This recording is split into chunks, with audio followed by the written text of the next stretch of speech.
புதுக்கோட்டை சட்டத்துறை அமைச்சர் ரகுபதியின் பிறந்தநாளை முன்னிட்டு நேசகரத்தில் உள்ள முதியோர்களுக்கு உணவுகள் வழங்கிய மருத்துவர் முத்துக்கருப்பன் தமிழக சட்டத்துறை அமைச்சரும் திருமயம் தொகுதி சட்டமன்ற உறுப்பினரும் தெற்கு மாவட்ட கழக செயலாளருமான சட்டத்துறை அமைச்சர் ரகுபதியின் பிறந்தநாளை முன்னிட்டு நேற்று புதுக்கோட்டை வடக்கு மாவட்ட மருத்துவமனை அமைப்பாளர் முத்துக்கருப்பன் ஏற்பாட்டில் நேசகரத்தில் உள்ள முதியோர்களுக்கு காலை உணவை வழங்கி சிறப்பித்தனர்.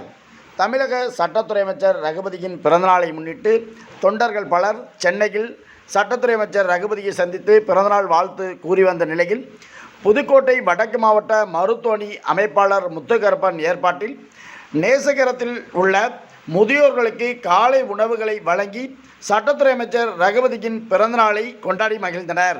மேலும் இந்த நிகழ்வில் முதியோர்கள் பலர் தமிழக சட்டத்துறை அமைச்சர் ரகுபதி நீடூழி வாழ வேண்டும் எனவும் பிரார்த்தனை செய்து சிறப்பித்தனர். இந்த நிகழ்வில் புதுக்கோட்டை வடக்கு மாவட்ட கழக மருத்துவமனை அமைப்பாளரும் மருத்துவருமான முத்துக்கருப்பன் ஏற்பாட்டில் பலர் கலந்து கொண்டு சிறப்பித்தனர்.